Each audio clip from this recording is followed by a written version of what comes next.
Dear listeners, thank you for your incredible support in helping our channel grow. We're aiming for 1,000 subscribers, so please support us by subscribing and helping us reach this milestone. Now let's start the story. I always believed love was meant to be a sanctuary, a shelter from life's storms. But when I discovered Madison's betrayal, something inside me shifted. Love had become a battlefield, and I refused to be the one left broken. Madison Archer, my wife of 6 years, radiant, charming, and disarmingly clever. I adored her, trusted her with every part of me. She used to say we were perfect together, and I believed her. Until I didn't. At first, it was subtle. The way she lingered too long in the bathroom with her phone. The hushed laughter when she thought I wasn't listening. Then, one night, the truth shattered everything. A single damning text notification lit up her screen as she slept beside me. Can't wait to see you again. Last night was incredible. Gee. Grayson Holt, our couple's therapist. The man we had trusted to help mend our marriage. I stared at the screen, my heartbeat slow and heavy. I didn't need to read the rest. I already knew.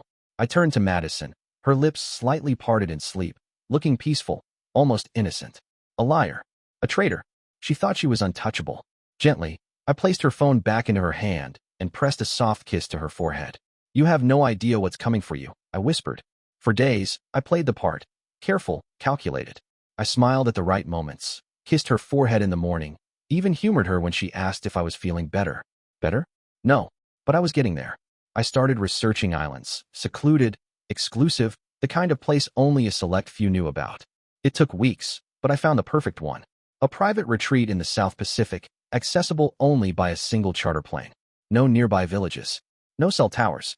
No escape. The moment I suggested the trip, Madison's face lit up with excitement. A second honeymoon? She asked, her voice laced with surprise. We need to reconnect, I told her, layering my words with just the right amount of warmth. I want us to find our way back to each other. She hesitated, just for a second, but the lure of white sand beaches and a luxury villa was too tempting to resist. I'd love that, she said, smiling as she kissed my cheek. Those same deceitful lips. I booked the retreat, a paradise so remote there wouldn't be another soul for miles. Just us. Or so she thought. The island was breathtaking. Crystal clear waters, lush palm trees swaying in the warm ocean breeze. Madison was mesmerized from the moment we arrived, spinning barefoot in the sand, her golden hair catching the sunlight. I watched, amused, knowing that soon, that same sand would be stained with something far less innocent. By nightfall, we toasted on the terrace of our private villa, glasses filled with expensive wine. To new beginnings, I said, clinking my glass against hers. She drank deeply, unaware of the small camera hidden in the corner, capturing her every move. The alcohol dulled her senses, made her slow. She had no idea. I took her hand, tracing slow circles against her skin. There's a surprise for you, I murmured, leading her toward the narrow jungle path winding behind the villa. A surprise? She giggled, slightly unsteady from the wine. Oh, you'll love it. The moment she stepped into the clearing, she froze. Her breath hitched in her throat. Grayson was there, bound to a tree, thick rope biting into his wrists. His face was bruised, a deep gash along his temple trickling crimson. I had taken my time bringing him here, making sure he understood exactly why he was tied up in this godforsaken place. His wild eyes darted between me and Madison. Well, what the hell is this? Madison gasped, spinning to face me. I smiled. It's a game. Her breath came in short, panicked bursts. Daniel, please. Let him go. Oh no, sweetheart. That's not how this works. I pulled a hunting knife from my belt, its steel blade gleaming under the moonlight. Madison took a step back, hands trembling. You betrayed me, I said, my voice unnervingly calm. You slept with him, lied to me, and now, you get to decide. Grayson struggled against his bonds, muffled cries of protest useless beneath the thick gag in his mouth. I dropped the knife between them, the blade sinking upright into the damp earth. One of you leaves this island alive, I told them, but only if the other dies first. Madison's hands flew to her mouth. Oh my God, you're insane. I shrugged. Maybe, but I'm also giving you a chance. Tears streamed down her face as she turned to Grayson.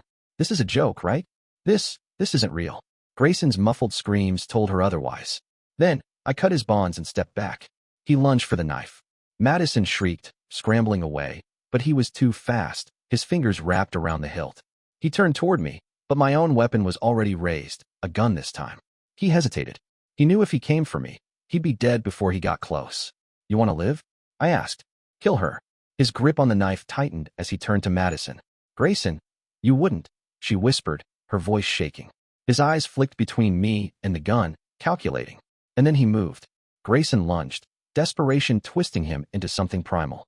Madison barely had time to scream before he was upon her, the knife flashing in the moonlight as it sliced through the air, narrowly missing her shoulder. "Grayson, stop!" she shrieked, her voice raw with terror. His face was a mask of pure fear. "I don't have a choice," he panted. "He's going to kill us both." Madison's breath came in ragged sobs as she stumbled backward, her bare feet skidding against the jungle floor. But she wasn't fast enough.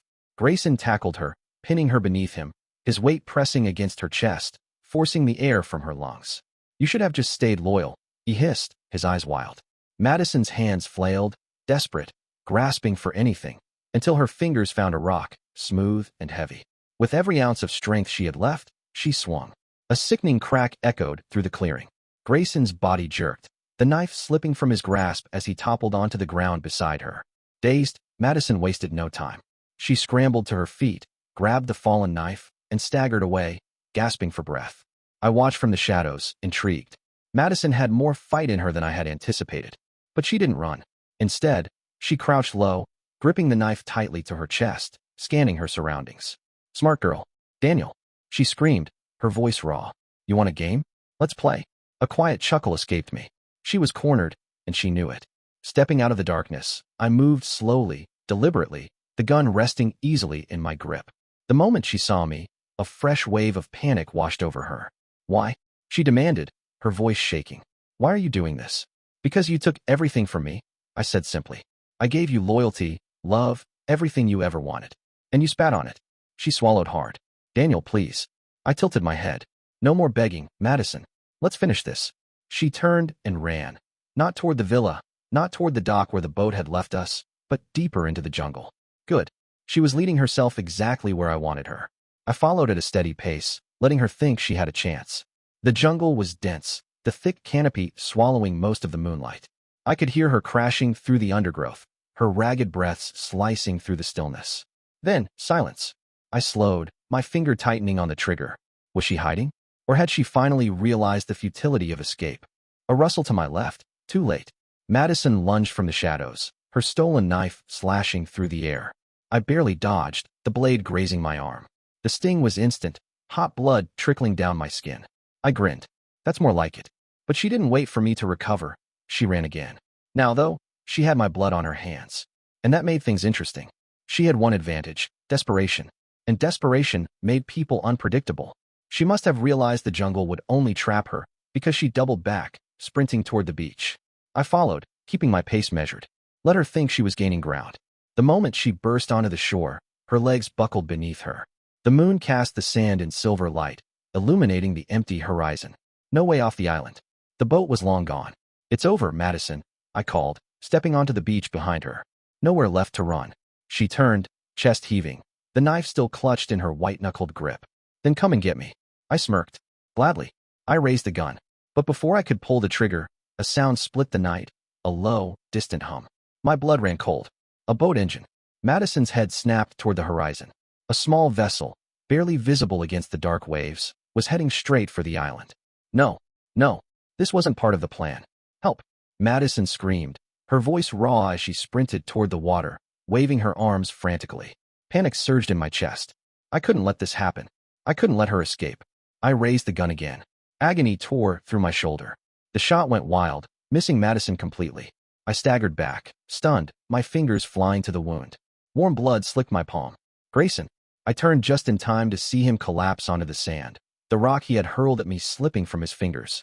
He was still alive, barely, but he had just cost me everything. The boat was close now. A voice shouted from the deck.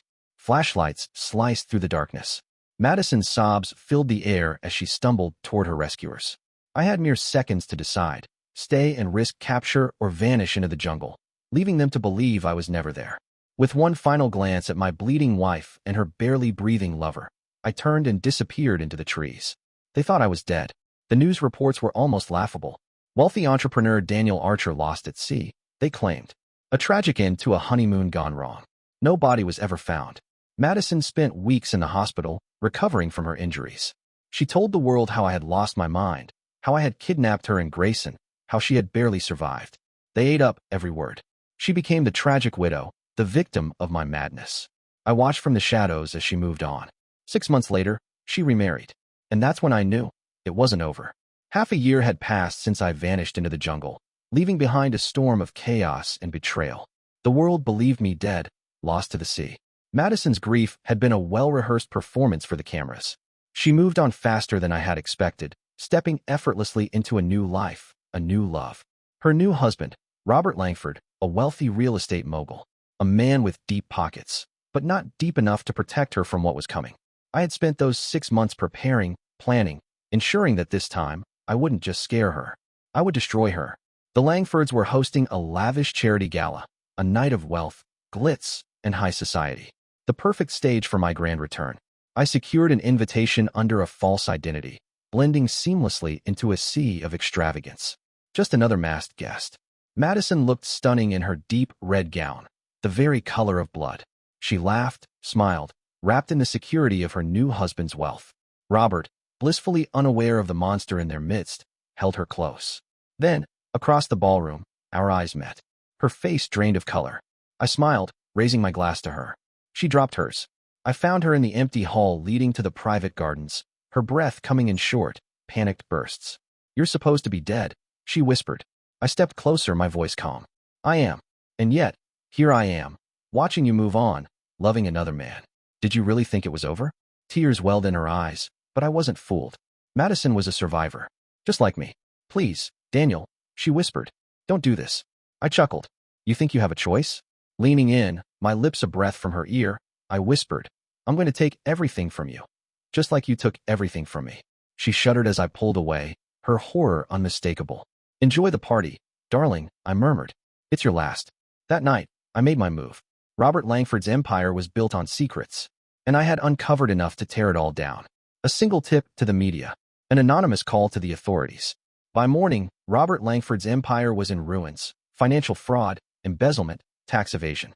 His name was splashed across every headline, his once flawless reputation reduced to ash. Then came the final blow. I made sure Robert learned everything: Madison's past, the affair, the lies, the murder she had barely escaped. He threw her out like garbage. Now, she had nothing, just like I wanted. I found her in a rundown motel, sitting alone, staring blankly at the wall. "You look awful," I mused, stepping inside. She didn't flinch.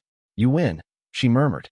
I sat beside her, tilting her chin up until she had no choice but to meet my gaze. "No, Madison," I said softly. "We're just getting started."